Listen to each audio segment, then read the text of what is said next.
Excelentísimo señor rector, señores profesores, señoras y señores, queridos amigos.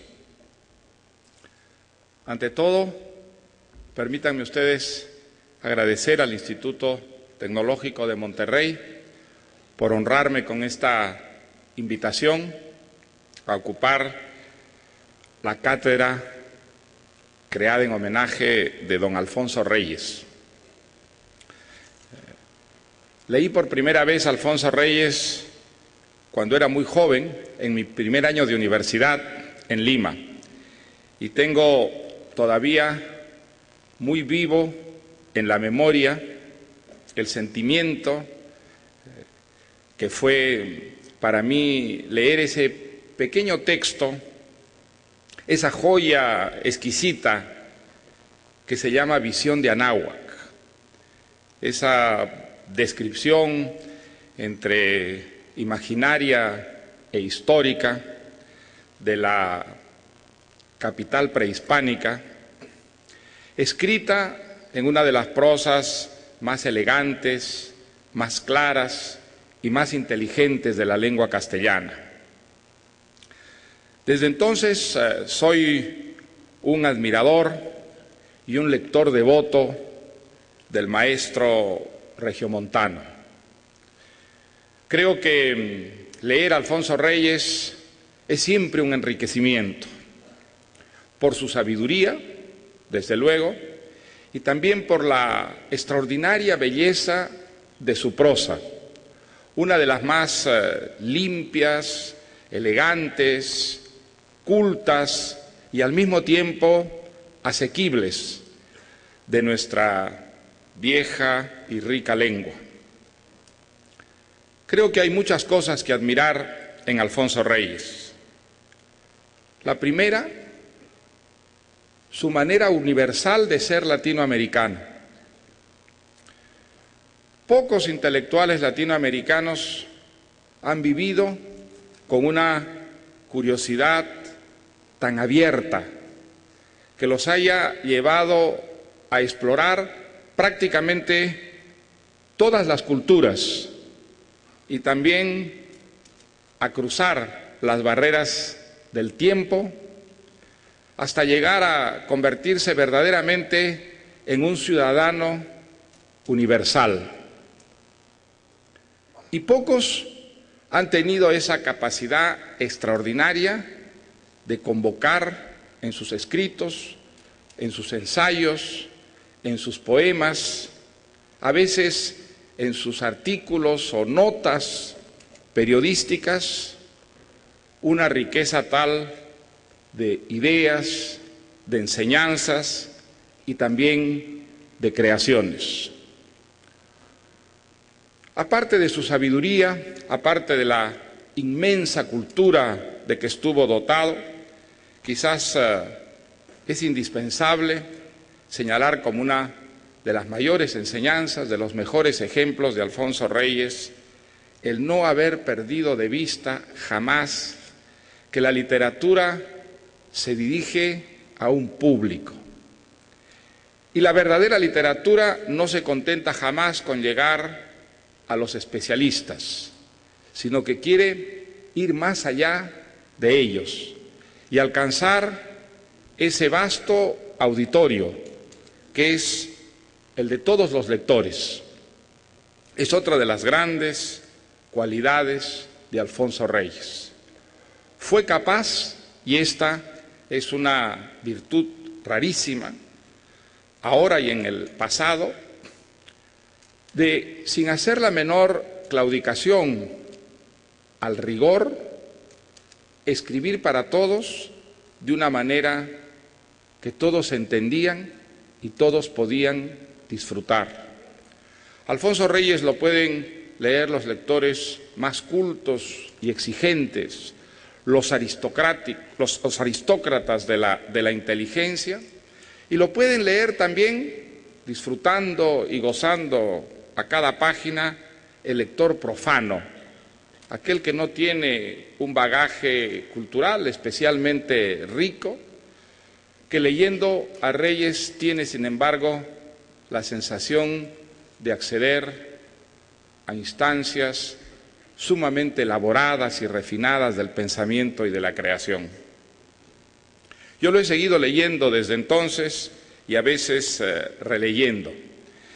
Y por eso hago esta introducción, para que ustedes sepan con cuánta alegría, con cuánto cariño he aceptado la invitación de ocupar esta cátedra en homenaje a un escritor al que creo deber tanto.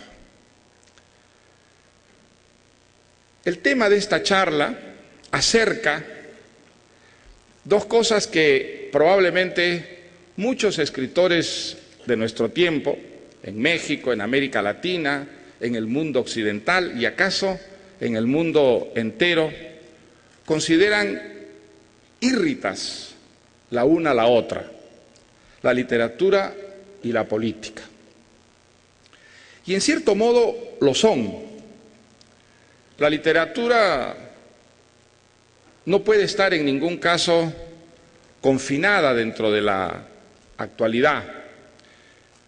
Una literatura que depende del presente, de la hora, del aquí, es una literatura efímera, que perece rápidamente con esa cosa veloz y transitoria que es la actualidad. La literatura tiene que trascender la actualidad, tiene que poder hablar de la misma manera persuasiva, emocionante, deslumbrante, sorprendente al lector de hoy y al de mañana, y al lector de esta sociedad y a los lectores de sociedades muy distintas, con tradiciones, con lenguas, con costumbres muy diferentes de aquellas dentro de las cuales esa obra nació. Una literatura no puede tener esa dependencia de lo práctico que tiene inevitablemente la política. Por el contrario, en muchos casos ella sirve para sacarnos de esa praxis en la que estamos prisioneros como seres humanos. La política, en cambio, es el ahora y el aquí, y tiene que ver fundamentalmente con una problemática que nos rodea, que nos acosa, que nos angustia, o que de alguna manera nos exalta y nos motiva para actuar. Ella se mide fundamentalmente por sus resultados prácticos. La literatura no, porque aunque los que leemos y gozamos leyendo, estamos seguros de que la literatura tiene unas consecuencias prácticas, concretas en nuestra existencia, no podemos probarlo. No hay manera de probar que el Quijote o que la comedia humana o que la guerra y la paz hayan contribuido de una manera mensurable, específica, a mejorar la vida de los seres humanos. De otro lado, la literatura es una actividad que nace en soledad, a través de un individuo que para producirla se aparta, ¿no?, de los demás. Ese tipo de individualidad que está detrás de la creación literaria en la política simplemente no existe. La política requiere el entrevero social, el entramado, ¿no?, de esas vidas que se cruzan y descruzan dentro de una comunidad. No es, no ha sido, no podrá ser jamás obra de un individuo. La literatura sí, y lo que no puede ser la literatura es justamente esa acción entreverada del conjunto social que es la política. Quizá una de las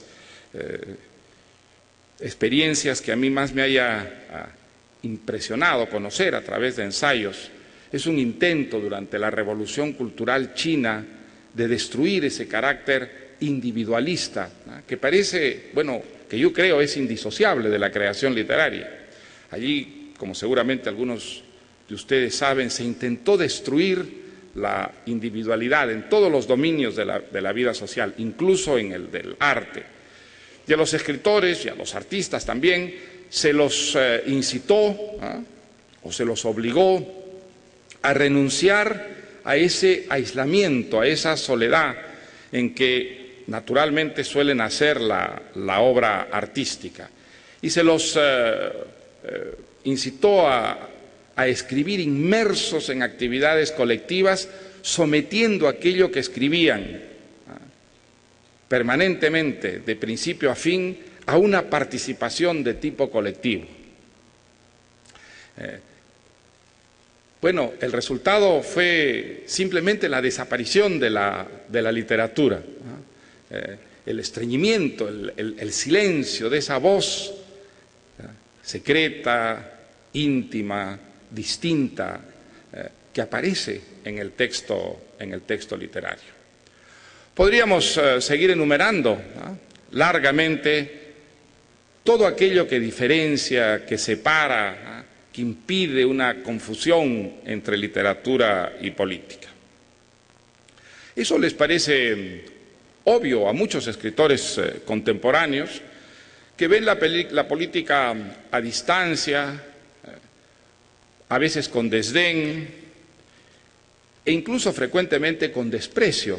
Consideran que la política es una actividad engolada, retórica, sin sustancia, que suele atraer a ella a gentes poco creativas, ambiciosos, individuos que a través de la política quieren justificar determinados apetitos. La literatura de nuestro tiempo, la literatura de los más jóvenes, es una literatura que se ha apartado, que parece en muchos casos totalmente negada, enemistada con la política, que se aparece, que se asoma en ella, asoma como una actividad mediocre, pedestre y a veces, y muchas veces, ruin, en lo que se llama la literatura light, la literatura liviana, la literatura ligera, que es la tendencia predominante de la literatura contemporánea. La política no tiene cabida. Muchas veces he tenido yo intercambios, discrepancias con escritores jóvenes que se burlaban de esos escritores de las generaciones anteriores que no podían separar su trabajo intelectual, literario, de una cierta visión de la política y sobre todo de aquellos que querían, a través de la literatura, realizar una cierta finalidad política.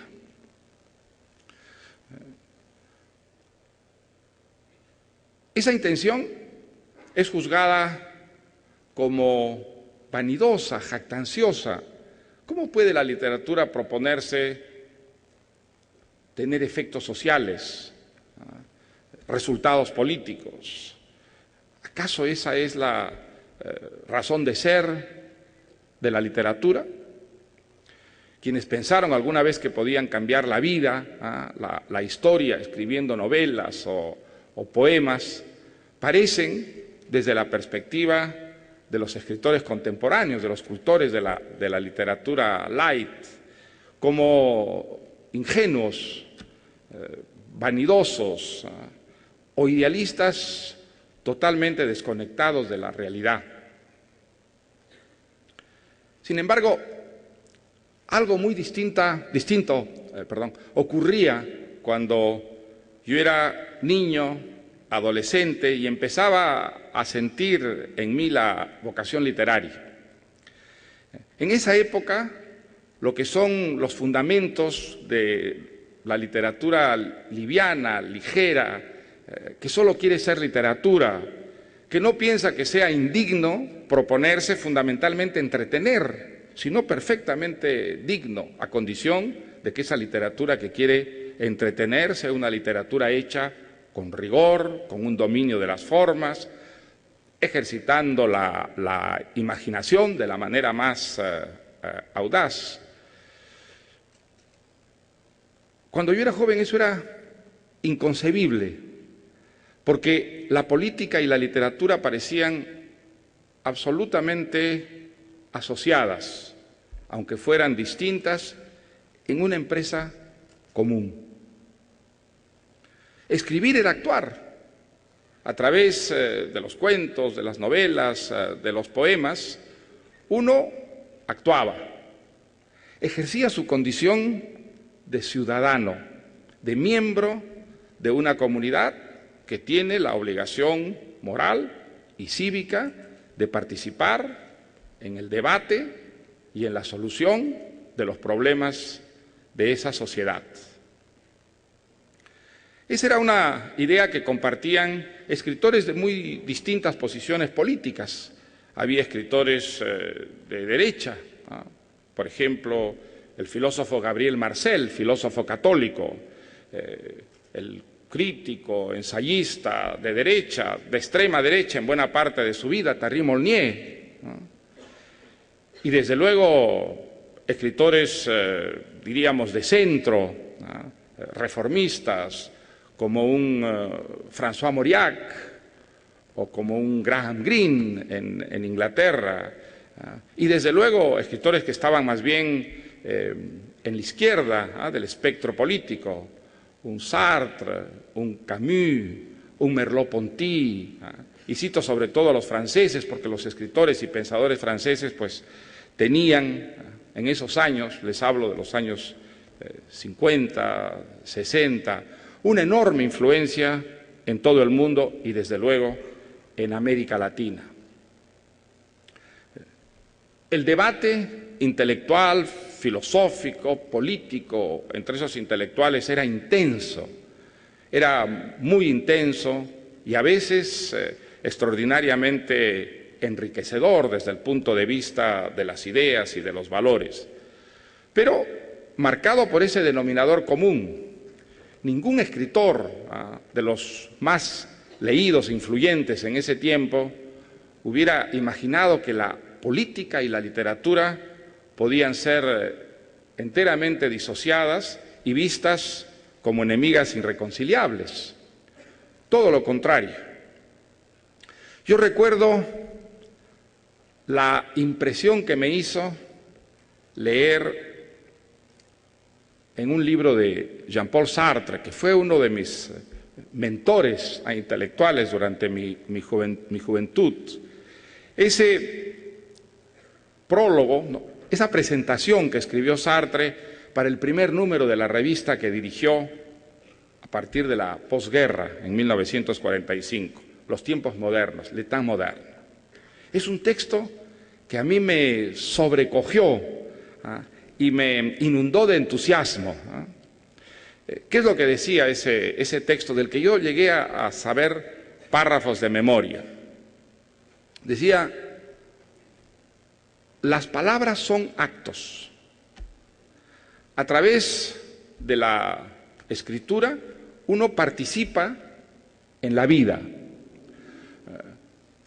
Escribir no es un ejercicio gratuito, no es una gimnasia intelectual, no, es una acción que desencadena efectos históricos, que tiene reverberaciones sobre todas las manifestaciones de la vida y por lo tanto es una actividad profunda, esencialmente social.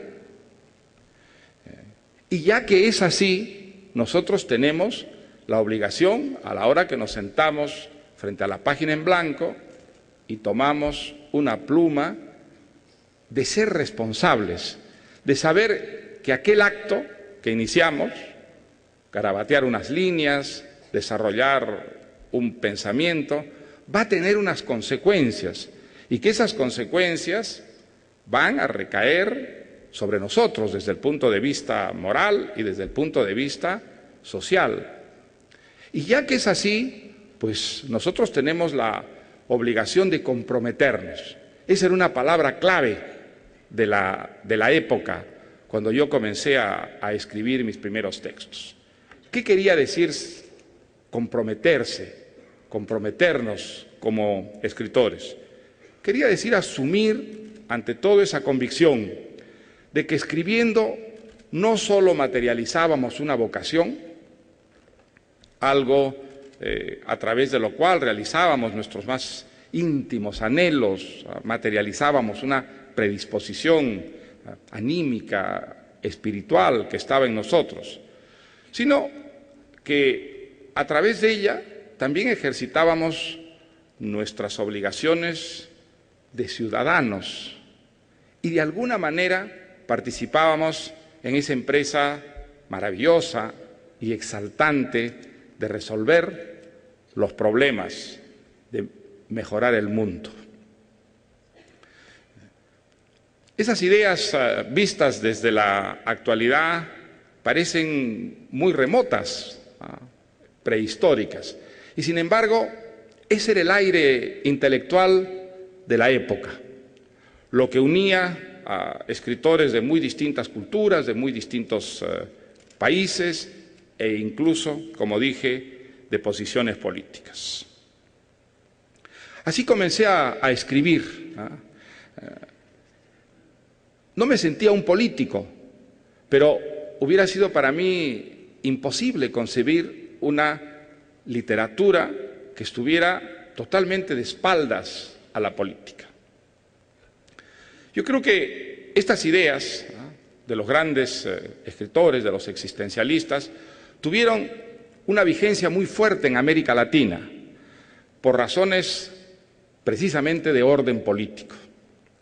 Nosotros vivíamos en una época que no ha desaparecido del todo, pero sí, afortunadamente, en parte, de problemas políticos atroces, es decir, de dictaduras. Había, sobre todo, dictaduras militares de distinto signo en todo el continente.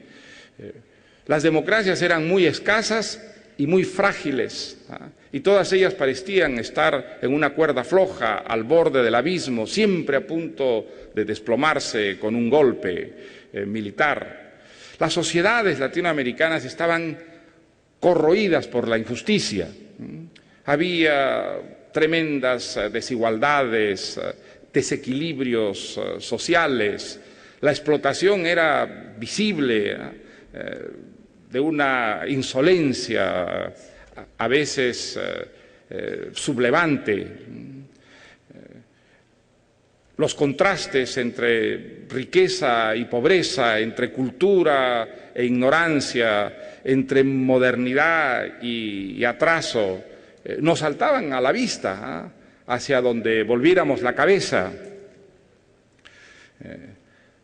El ideal de una sociedad justa, de una sociedad con oportunidades para todos, de una libertad a la que tuvieran realmente acceso todos los ciudadanos de un país latinoamericano, parecía algo tan remoto, tan inalcanzable. Y entonces, que alguien nos dijera que a través de esa vocación que era la nuestra, la de escribir poemas, la de escribir novelas, obras de teatro o ensayos literarios, podíamos combatir esa realidad que nos entristecía o indignaba, resultaba, por supuesto, algo muy persuasivo.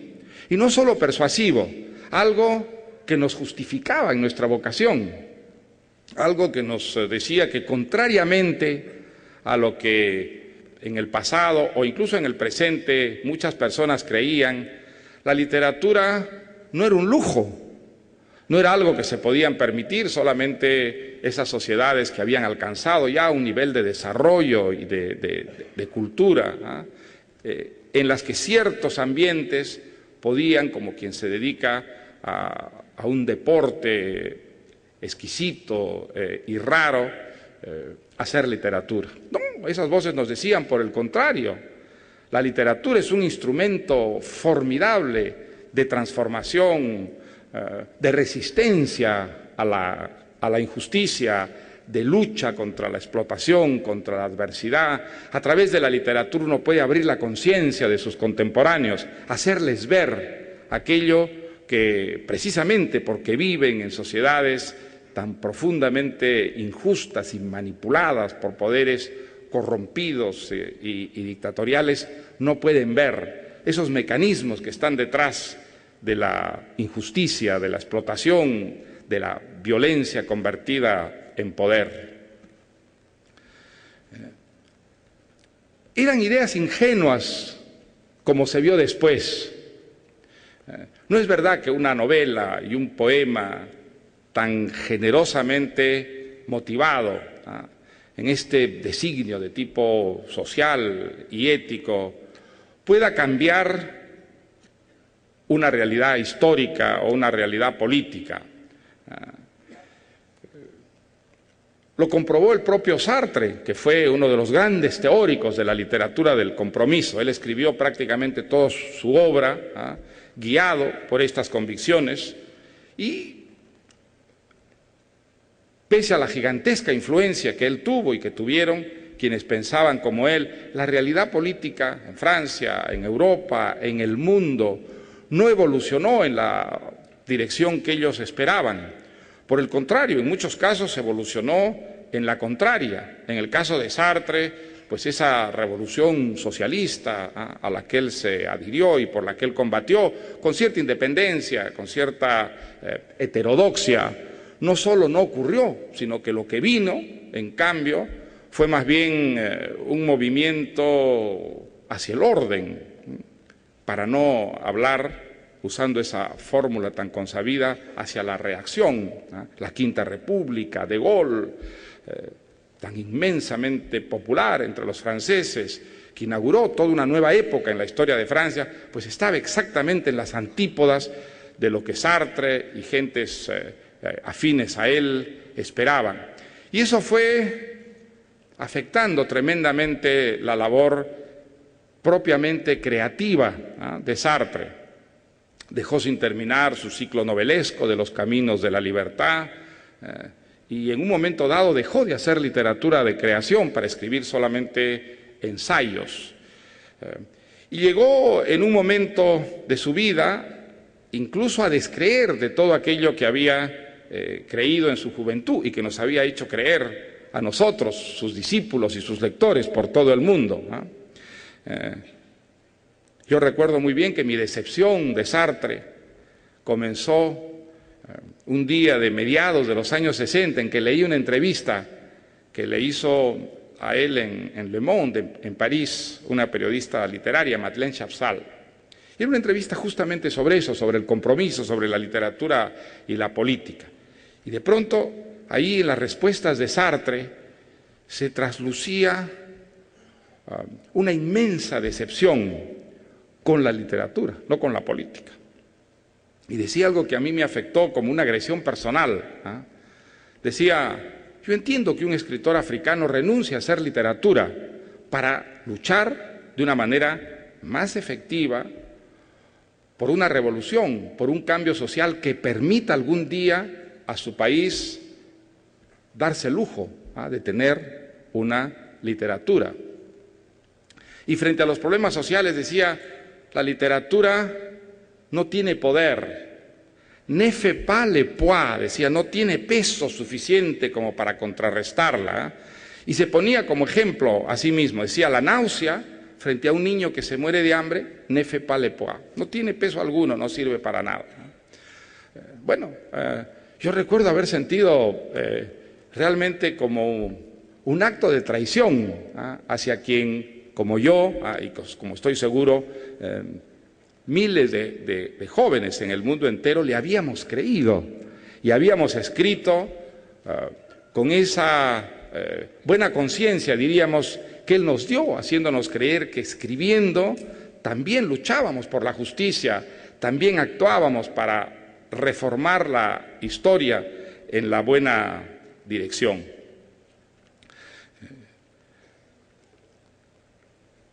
He citado el caso de Sartre y estos dos extremos de la actitud de Sartre frente a la literatura y la política, Porque creo que la relación entre la literatura y la política debería situarse en un punto intermedio, entre esos dos extremos, entre quienes creen que la literatura puede ser un arma, un instrumento de acción política y social, y de quienes creen que, por el contrario, la literatura y la política son cosas esencialmente distintas y que tratar de acercarlas y fundirlas de alguna manera destruye la literatura y no tiene la menor consecuencia política.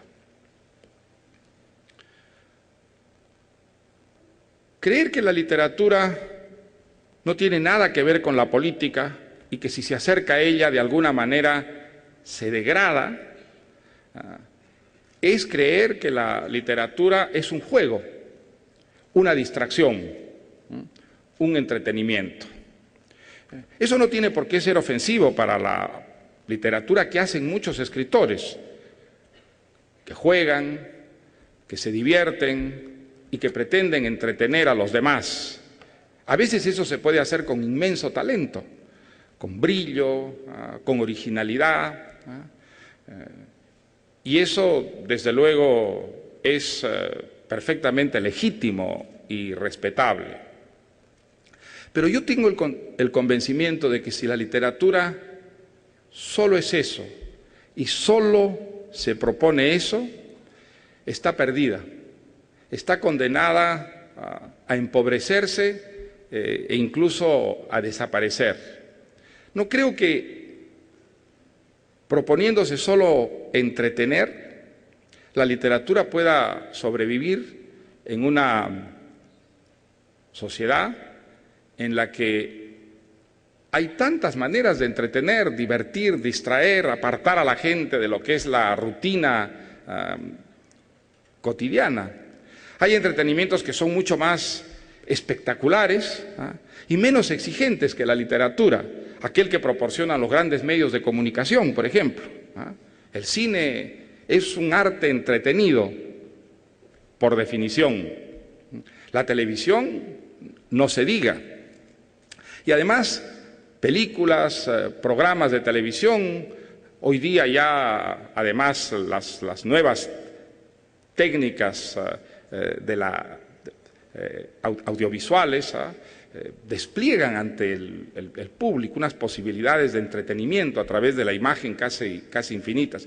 Y esas formas tienen además la ventaja para el espectador promedio de la mínima exigencia intelectual que las acompaña. El 99.9% de las películas o los programas de televisión solo exigen de nosotros la pasividad. Vienen a nosotros, nos bañan, nos embriagan, nos llevan por un mundo generalmente ligero, superficial y a veces efectivamente inmensamente entretenido. Yo no creo que la literatura pueda realmente competir con esos otros géneros si se propone solo entretener. La literatura exige un esfuerzo de descodificación, ¿no es verdad?, de las palabras. Aún la literatura más primitiva, más primaria, más elemental, exige ese mínimo esfuerzo intelectual que los grandes medios masivos audiovisuales no exigen del espectador. Entonces, esa competencia es una competencia, me parece, mortal para la literatura. De otro lado, la literatura solo entretiene, en algunos casos sí, pero hay muchos casos en que no. Hay muchos casos en que evidentemente no se puede decir que la literatura sea solo un entretenimiento. Aquellas obras literarias que exigen de nosotros un inmenso esfuerzo y que sin embargo estamos dispuestos a hacer porque leyéndolas tenemos la sensación de que nos acercamos a algo desconocido, a una dimensión de la experiencia humana que hasta ese momento apenas adivinábamos y que allí, gracias a esa obra literaria, se nos presenta como una realidad que podemos abarcar y comprender. Cuando uno lee a Tolstoy, por ejemplo, lo cito porque es uno de los autores que a mí más me ha importado, que he leído con más devoción, y creo que también desde el punto de vista de mi trabajo de escritor con más provecho. Cuando uno lee a Tolstoy y, por ejemplo, se sumerge en ese universo que es la guerra y la paz, y entra y participa con los personajes de la novela en lo que fueron las guerras napoleónicas, el avance de los ejércitos de Napoleón por las estepas rusas y lo que esto significó en Rusia y la manera como ese pueblo resistió y cómo estos grandes episodios épicos repercutieron en la vida de las personas, de los individuos, de todos, de los grandes, de los poderosos y también de los anónimos, de los siervos, de los campesinos. Y a través de estas experiencias tan ajenas geográfica, temporalmente, para un lector de nuestros días, empezamos de pronto a aprender muchas cosas sobre nosotros mismos y sobre nuestro derredor, ¿no? Y empezamos a descubrir lo que son esas complejas estructuras de relación entre el poder político y la ciudadanía, y el poder político y el poder militar, y la función que juega en esa sociedad el pensamiento, las ideas, cómo ese mundo abstracto, invisible, inmaterial, está sin embargo impregnando todo aquello que ocurre, y cómo en función de eso ciertos valores aparecen como tan convincentes, tan necesarios, y otros, por el contrario, como meros embelecos, como fraudes. ¿Cómo podemos, cuando terminamos esa experiencia, decir la literatura es solo entretenimiento, la literatura es solo un juego del espíritu, un malabarismo, un espectáculo? No, es evidente que en nosotros la experiencia de leer La guerra y la paz o las novelas como equivalentes, algo ha cambiado en nosotros, no solamente como lectores, sino como seres humanos, como ciudadanos. Algo que no sabíamos ha llegado hasta nosotros con esa experiencia de lectores. Y si ha sido así, si esa experiencia de alguna manera ha enriquecido nuestra sensibilidad, nuestra conciencia, nos ha hecho más capaces por lo menos de comprender aquello que ocurre en torno, en el mundo social del que formamos parte, entonces esa literatura pues es algo más que entretenimiento. Es una literatura que de alguna manera, a través de esas conductas que son las de lectores afectados por esa experiencia, se convierte en una forma de acción.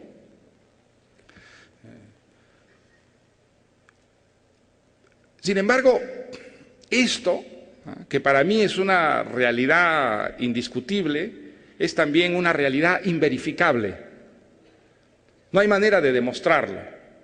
No existe una sola prueba concreta de que una gran obra literaria ha provocado una secuencia de acciones en lo que llamaríamos de una manera un poco grandilocuente el camino de la justicia, del bien, palabras que, bueno, con mucha razón, por lo mal usadas que han sido muchas veces, pone la carne de gallina.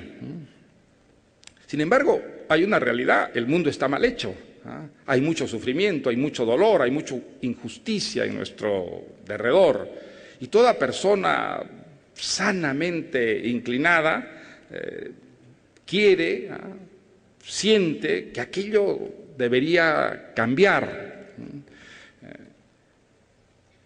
Es indudable que una buena obra literaria, entre otras cosas, además de hacernos gustar el placer, por ejemplo, de lo que es un lenguaje bien manejado, capaz de despertar en nosotros unas resonancias emotivas, de alertar nuestra inteligencia, de enriquecer nuestro conocimiento. Algún efecto tienen que tener en esa realidad tan dolorosa, tan lastimada, que es la realidad social prácticamente en todas las sociedades, aunque desde luego en algunas muchísimo más que en otras.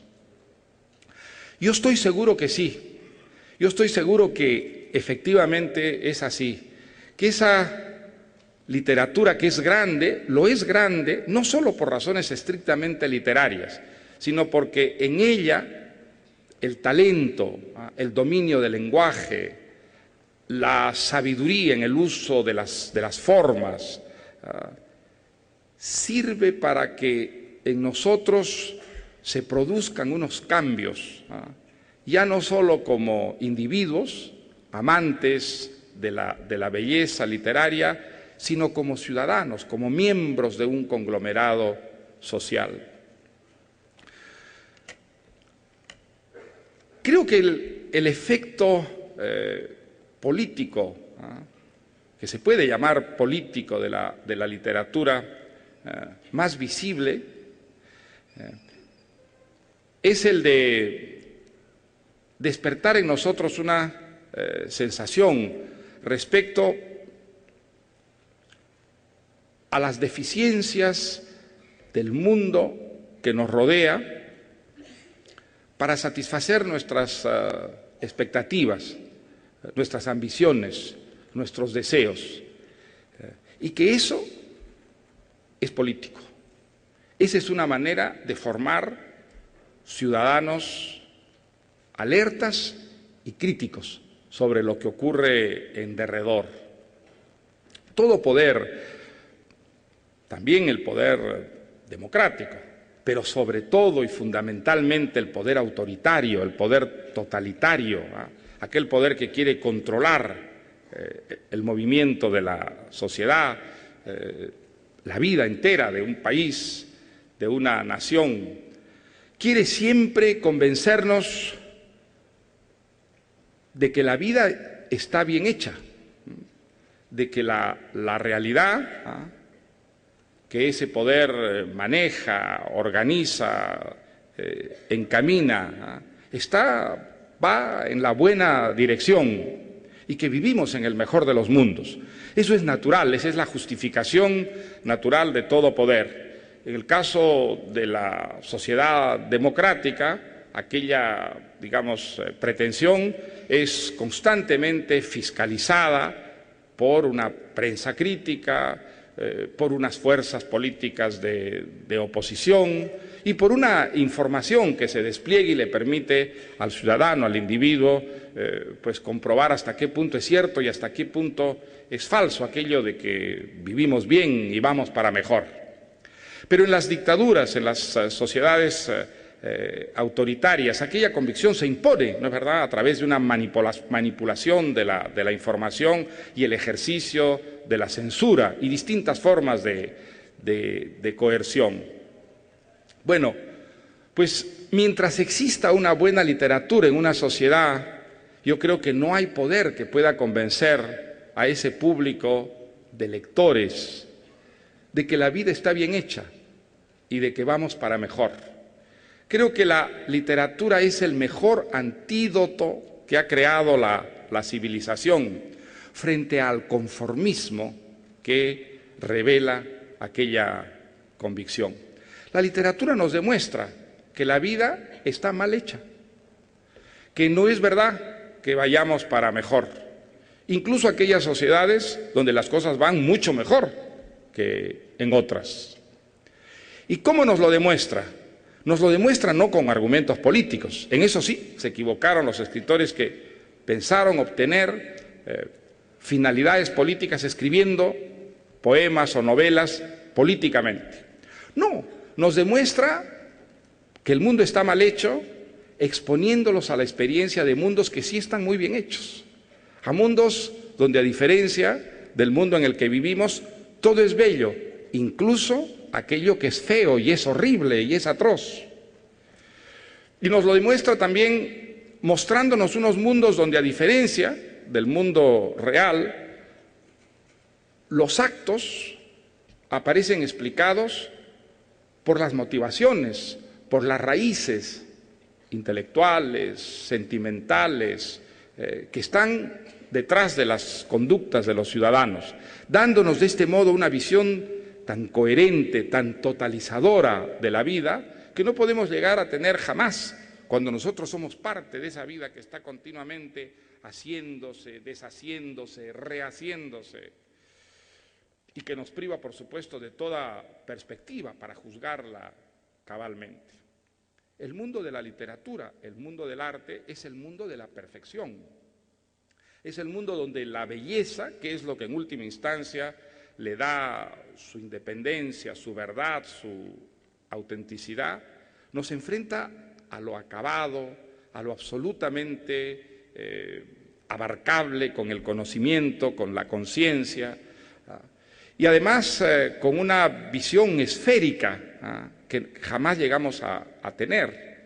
Entonces, cuando nosotros regresamos de una gran novela, de ese mundo de ilusión, de ese espejismo deslumbrante que es el de una ficción lograda, que se nos impone como una verdad irresistible, a este mundo nuestro, ¿cuál es la reacción natural? El cotejo es inevitable y la conclusión de ese cotejo es el de que pequeño es este mundo comparado con ese mundo tan grande, tan rico del que acabamos de salir, y qué feo y mediocre y sórdido es este mundo comparado con ese mundo donde todo parecía tan bello, incluso los peores aspectos de la condición humana, las manifestaciones más sombrías, tétricas, crueles de lo que es el hombre, tenía un encanto que el escritor, que el creador había conseguido impregnarle, que a nosotros nos lo hacía aceptable e incluso emocionante y por lo tanto bello. Yo creo que un ciudadano soliviantado por el contacto de la ficción lograda, de la ficción que se vive como una experiencia auténticamente compartida, es inevitablemente un ciudadano crítico frente a la realidad y por lo tanto un ciudadano, diríamos, utilizando una fórmula hoy día tan en boga, políticamente incorrecto. Un ciudadano al que es mucho más difícil hacerle pasar gato por liebre, que está en un estado de perpetua desconfianza frente a lo que ve, porque está inconscientemente cotejando aquello que ve con aquello que ha leído, con aquello que ha pasado a formar parte de su experiencia vital, y que expuesto a esa riqueza, a esa diversidad que es el mundo de la ficción, difícilmente se contentará ya como alguien resignado y fatalista a ese mundo en el que vive. Estará en perpetua exigencia de algo distinto, de algo mejor. Bueno, a diferencia de lo que escritores como Sartre llegaron a creer, que la literatura podía provocar cambios políticos, más o menos inmediatos y más o menos planificados durante el ejercicio de la creación. Yo creo que la literatura, la buena literatura, aquella que se incorpora a la experiencia como una experiencia más y por lo tanto tiene efectos en la vida, inevitablemente produce efectos políticos con prescindencia absoluta de las intenciones del escritor. Un escritor por eso puede ser un reaccionario, como lo era Balzac, por ejemplo, y su obra aparecernos hoy en día como un modelo realmente ejemplar, privilegiado, de literatura progresista, de literatura revolucionaria. Nadie describió con un ojo tan profundamente crítico la realidad social, económica, política, cultural, desde luego literaria de su tiempo, como Balzac, alguien que jamás pretendió hacerlo. Para él, escribir de ninguna manera era dar una batalla política en nombre del progreso, de la justicia, del cambio social. Él no quería el cambio social, él era más bien un reaccionario.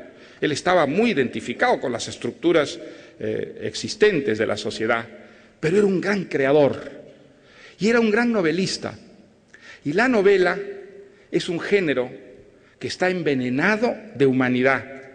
Por eso la novela, a diferencia de lo que ocurre con la poesía, por ejemplo, que de pronto parece alejarse del humano y volar, apartarse hacia unas esferas que ya no parecen humanas, sino de pura espiritualidad. Por ejemplo, de exaltación de lo divino, de acercamiento del humano a lo divino, al extremo que lo humano, en lo que tiene de carnal, de social, de político, parece desaparecer. Es la impresión que tenemos cuando nosotros leemos, por ejemplo, a San Juan de la Cruz o a Santa Teresa, a las prosas de Santa Teresa. Aquello ya nos deslumbra, es bellísimo, nos toca unas fibras íntimas, pero aquello ya no parece la vida, esta vida de la tierra, de ese entramado, de ese entrevero social, que es la vida de uno formando parte de un conglomerado, sino una fuga hacia una trascendencia donde no todos los seres humanos podemos llegar. En la novela eso es imposible, porque la novela no tiene que ver jamás con un solo individuo, con el perfecto, con el santo, con el espiritual, con el místico. La novela tiene que ver con un hombre, con una mujer, entre otros hombres y entre otras mujeres. La ficción que crea la novela es una ficción que tiene que ver con lo social, que tiene que ver con la colectividad, que tiene que ver no con el individuo, sino con la ciudad. Y por eso la novela es un género esencialmente imperfecto. En ese sentido es el más humano de los géneros, porque incluso da cuenta de la imperfección humana en su propia esencia. Por eso los escritores absolutamente perfeccionistas, alérgicos en su arte a la imperfección humana, detestan la novela. La ven con desprecio, como algo intruso en el mundo de las artes, en el mundo de la pura perfección. Por ejemplo, Borges, uno de los más altos escritores, acaso el más alto que haya dado nuestra lengua en nuestro tiempo, ¿no? Siempre tuvo un invencible desdén hacia ese género que le parecía, por lo largo que era, un desvarío empobrecedor. Borges era un escritor perfecto, y sus textos son perfectos, y sus cuentos son, como son los mejores poemas, textos absolutamente perfectos de principio a fin. Una novela no puede ser jamás eso, no puede ser jamás escrita como escribía Borges sus cuentos, porque una novela tiene que simular la vida, tiene que fingir la vida de esas colectividades en las que rasgo característico y esencial es la imperfección. Y si la imperfección no está presente en una novela como un ingrediente de la vida, aquella ilusión, aquel espejismo no surge. Y surge más bien en el lector esa sensación de rechazo que es la incredulidad. Aunque no sepa explicárselo, aquello no lo convence, no lo arrebata, no se lo traga en el mundo de la ficción, lo mantiene a una cierta distancia, y cuando eso ocurre, una novela está muerta, es una mala novela. Bueno, la imperfección humana llega en la novela inevitablemente, porque la novela, como dije, está envenenada de humanidad, tiene que darnos la ilusión de la vida. Y por eso las grandes novelas no se ocupan jamás de un aspecto, de un solo aspecto de la realidad humana, de la condición humana. No, las grandes novelas parecen ocuparse de todo aquello que forma la condición humana, aunque no sea así. Pero aquellas que consiguen darnos esa ilusión de ser verdaderos universos en síntesis de la condición humana, de la experiencia humana, son las novelas que nos parecen las mejores, las cumbres del género. Un Quijote, por ejemplo, o un Joyce, o un Proust,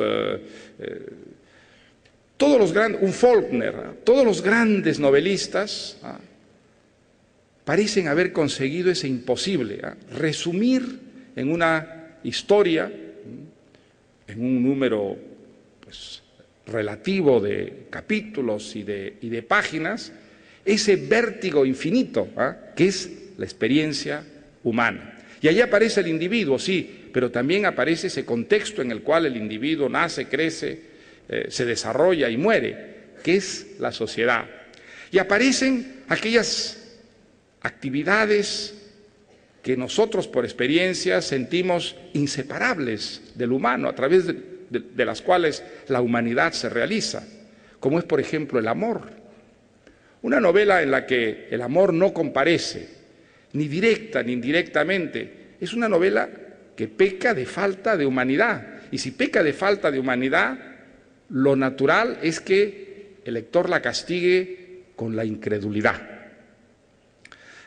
El amor tiene que estar allí, tiene que aparecer, tiene que asomar, incluso si es una ausencia, tiene que sentirse como una ausencia, como un vacío en la vida de los personajes o del mundo que esa novela intenta crear. Y tiene que aparecer, por lo tanto, la política. Es inevitable que la política aparezca. ¿Por qué? Porque la política es inseparable de la vida de una colectividad. La política en el sentido, por supuesto, más ancho de la palabra. Esa colectividad tiene problemas, esa colectividad tiene un orden, esa colectividad tiene autoridades, esa actividad se mueve, marcha en la historia en una o en otra dirección. Eso es la política. Y una novela no puede dejar de dar cuenta de ella, incluso si quien la escribe y quien la inventa detesta y desprecia la política. Un caso extraordinario a ese respecto es Flaubert. Probablemente ningún escritor del siglo XIX odió tanto la política y los políticos como Flaubert. En su correspondencia, cada vez que aparece la política, el lenguaje se llena de improperios y de un disgusto que parece visceral hacia una actividad que Flaubert consideraba grotesca, una mojiganga, una representación absolutamente falaz en la que no había nunca verdades y, por supuesto, reñida con la belleza. Y, sin embargo, a la hora de escribir, Flaubert tenía, como Balzac, esa intuición extraordinaria de lo que es el fenómeno humano, que todo lo importante en él comparecía y de alguna manera protagonizaba también sus escritos. Y por eso las novelas de Flaubert, como las de Balzac, pueden tener una lectura política, no exclusivamente política, pero también una lectura política. Allí vemos unas sociedades donde hay pasiones, donde hay amor, donde hay objetivos estéticos, donde hay dramas que tienen que ver con la familia, con las parejas, pero aparece siempre inevitablemente ese contexto social donde todo aquello ocurre y que de alguna manera gravita y afecta lo que ocurre. El drama de Madame Bovary sería un drama imposible, incomprensible, sin ese contexto social, ese pequeño pueblo normando, del que esta mujercita inquieta y soñadora quiere salir, quiere escapar como de una cárcel que la oprime, que la aplasta, que frustra todos sus anhelos y ambiciones. Y la sanción social que cae sobre Madame Bovary por querer vivir esa vida exaltante, apasionada, de grandes gestos de las novelitas románticas que ella lee, ¿viene de qué? Viene de unos prejuicios profundamente enraizados en ese mundillo del pueblito donde Monsieur Bovary ejerce de oficial de sanidad. Entonces, a través de ese drama nosotros no solo nos enfrentamos a un caso aislado y distinto, sino nos enfrentamos también a un contexto, que son unas instituciones, que son unas estructuras sociales determinadas, y a unas mentalidades y a unas costumbres que reflejan ese conglomerado social. Lo mismo ocurre en la educación sentimental, una novela que Flaubert jamás escribió pensando que luego sería uno de los retratos más animados, inteligentes, perceptivos del momento histórico en que esa novela fue escrita. Pero sin embargo resultó así de esa intuición de novelista que había en él y que le hizo sentir que la historia de los amores imposibles de Frédéric Moreau solo tendrían sentido y serían verosímiles, aceptables para el lector si el contexto social en el que tuvieron lugar aparecía. Y entonces, con esa propensión realista que era la suya, al describir con tanta prolijidad y verdad ese contexto social, terminó dándonos una historia que no era solamente la historia de los amores imposibles de Frédéric Moreau, sino también la historia de su tiempo, la historia de una sociedad que comenzaba a cambiar profundamente, donde surgían los grandes empresarios, los tiburones de la industria, y lo que significaba eso como transformación de una sociedad rural en una sociedad urbana, de una sociedad fundamentalmente agraria y campesina, en una sociedad fundamentalmente urbana e industrial. Flaubert se quedaría absolutamente aterrado, avergonzado de saber que su novela puede ser leída también como eso. Él lo que quería era contar una historia que pareciera verdadera, que persuadiese al lector de su autenticidad. Y sin embargo, al hacerlo, nos dio una visión profundamente crítica de toda esa compleja realidad histórica, social, cultural, de valores, de prejuicios, de costumbres que aparece en la educación sentimental.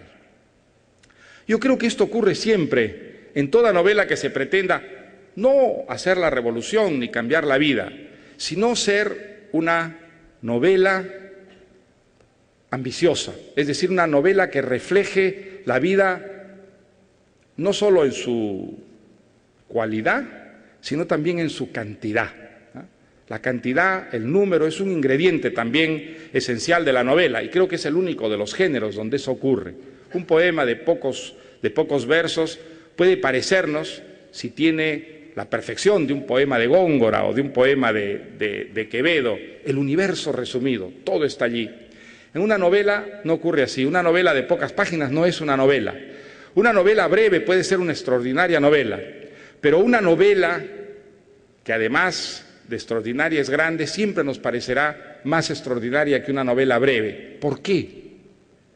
Porque en la novela la cantidad, el número, es un ingrediente de la calidad. Y es el único género donde esto ocurre. Y esto ocurre así porque la novela es historia, es tiempo discurriendo, un tiempo en el que ese conglomerado que forma parte esencial de la novela se mueve, avanza, cambia y nos llega a dar esa impresión de vida haciéndose, de realidad en movimiento que nos dan las grandes novelas. Y eso nos permite, por ejemplo, ver en obras como la de un Faulkner, que era un hombre que también personalmente detestaba la política. Quizá tenía el mismo desprecio que tenía por ella un Flaubert, a un escritor que, entre todas las muchas cosas que fue como escritor, fue también un escritor político. Es imposible, cuando uno lee a Faulkner, eliminar todo tipo de consideración política. Los prejuicios raciales, por ejemplo, que aparecen descritos de esa manera tan absolutamente convincente, conmovedora, trágica. ¿Qué cosas son sino política?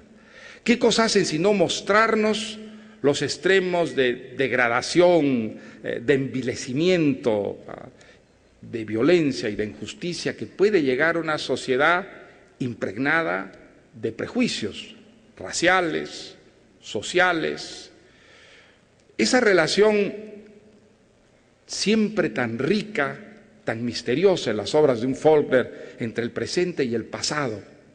La manera como ese pasado de guerras, de resistencia a los cambios, de religiones que se disputan las almas de una comunidad, está todavía viva en el presente, operando a través de las familias, de los individuos, en la realidad actual, constituyendo en muchos casos un obstáculo insalvable para el progreso, para la modernización. Y también la realidad de que muchas veces esas actitudes tan profundamente conservadoras, marcadas por el atavismo, no son solo ruines y viles y ciegas frente a la modernidad y al cambio, sino que conllevan en ellas asimismo algo de grandeza, cierta interpretación de los valores. Hay en esos personajes aristócratas de Faulkner muchas veces algo que a nosotros nos conmueve y nos da una cierta nostalgia, la de esos caballeros en los que decir y hacer eran inconfundibles, algo que en la realidad contemporánea, moderna, es excepcional e incluso parece ingenuo y tonto. Toda esa complejísima visión de lo bueno, de lo malo, del pasado, del presente, de la función de la historia de ayer en la historia que se está haciendo, y la manera como eso moldea psicologías, idiosincrasias, personalidades. Eso es política, eso también es política. Eso, entre las muchas cosas que es, no puede no ser política. Y eso comparece en Faulkner, que no era un político, que despreciaba la política porque era un gran novelista y porque sentía, aunque no se lo planteara intelectual y teóricamente, que un género enfermo de humanidad como la novela tenía que dar cuenta inevitablemente de todas las fases, de todos los sesgos del fenómeno humano, y que dentro de ellos la política era un ingrediente esencial. Sí, la literatura y la política están muy distantes una de otra por muchos motivos. Pero si la literatura se aparta enteramente de la política y la literatura purga de sus páginas, sobre todo me refiero a la novela, ese aspecto de la condición humana que es la política, que tiene que ver con la relación del individuo con su ciudad, con los otros que comparten con él las grandezas y las miserias de su sociedad, la literatura se mutila. La novela, de alguna manera, aparece incompleta, dando cuenta de una manera excesivamente parcial y caricatural de lo que es la experiencia humana. Por eso yo creo que los novelistas no deberían negarse, no debían rechazar como algo indigno, innoble y vulgar una problemática que sí puede serlo y que normalmente suele serlo, la acción política, la vida política. ¿Y puede la política vacunarse totalmente contra la literatura.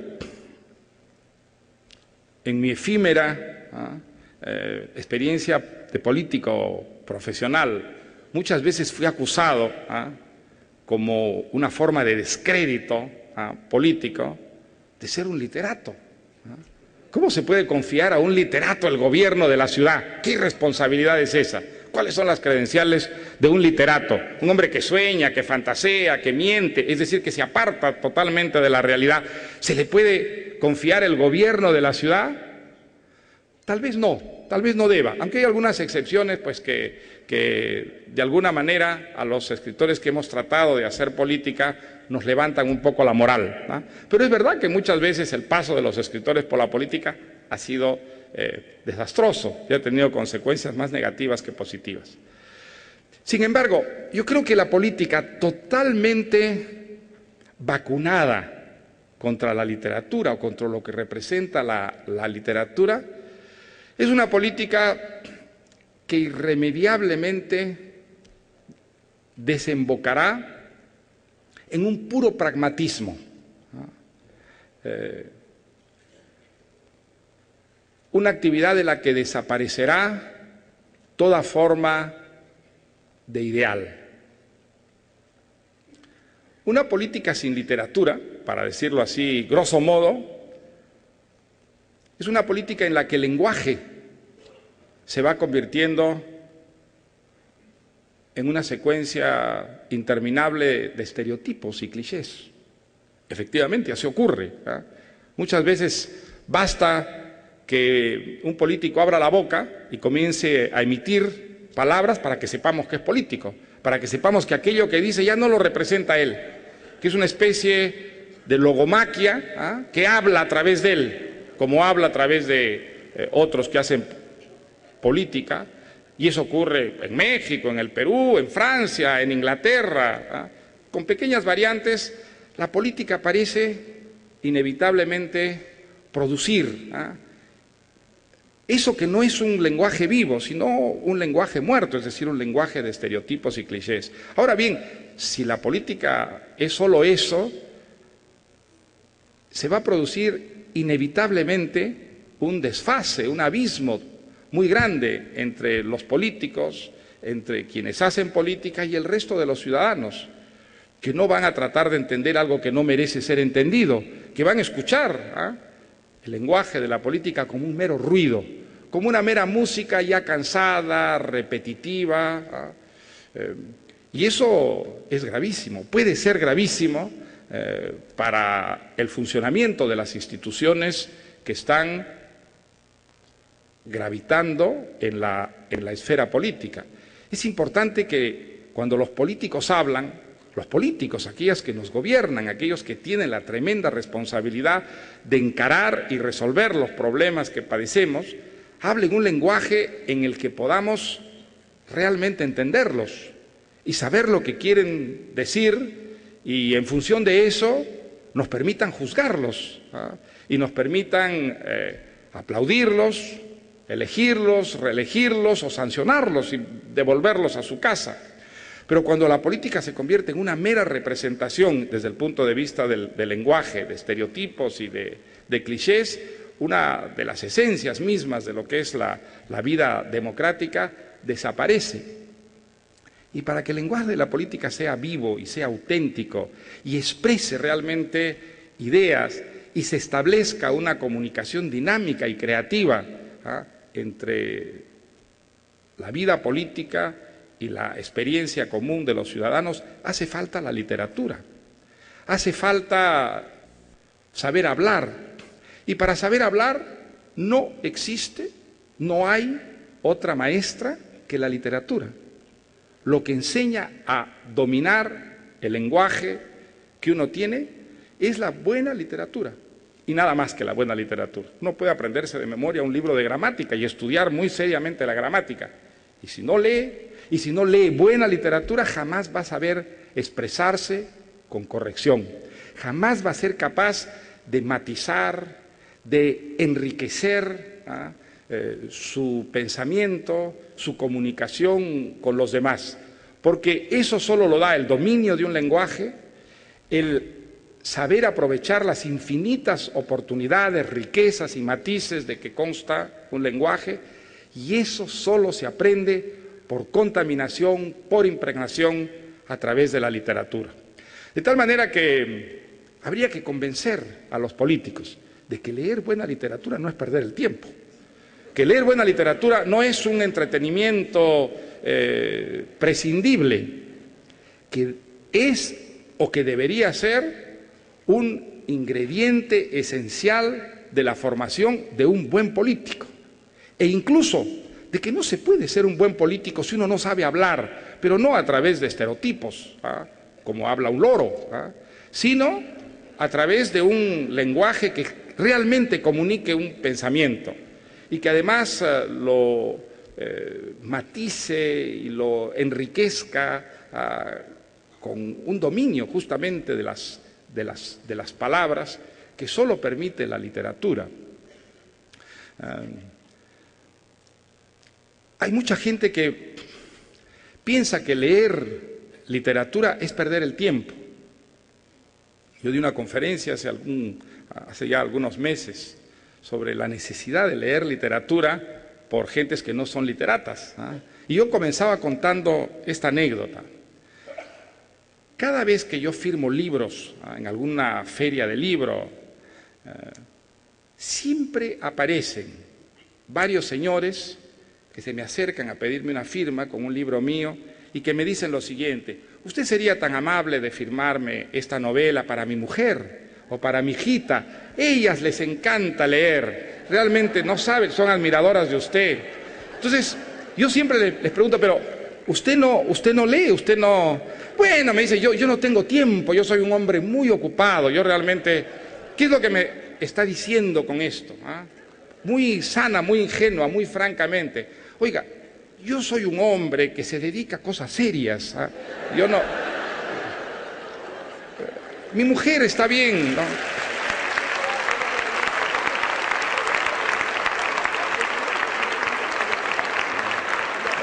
Mi mujer, mi hijita, pueden perder el tiempo, digamos, leyendo poemas, leyendo novelas románticas, pero bueno, es decir, tiene que haber una distribución del trabajo en la familia. Bueno, eso desde luego es una... Bueno, por una parte es una realidad, las mujeres leen más que los hombres, las mujeres se dedican mucho más a actividades artísticas y humanistas en nuestro tiempo que los hombres, por eso la cultura va tomando cada vez más un sesgo femenino. Pero esa actitud que revela una realidad es una actitud profundamente empobrecedora para quienes actúan creyendo así, creyendo que la literatura es un lujo, un entretenimiento y nada más que eso. De tal manera que, para terminar, veo con espanto que me he excedido del tiempo prudencial que debería tener esta conferencia.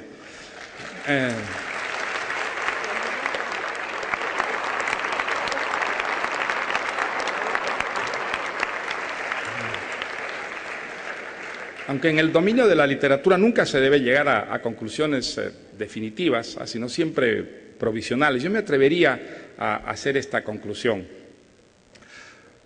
La literatura no debe ser política, en todo caso no debe ser solo política, aunque es imposible para una buena literatura no ser también, y subrayo el también y lo pongo en mayúsculas, política. Es decir, dar cuenta de lo que es esa problemática social, el debate sobre los problemas del común, de los problemas compartidos y su solución.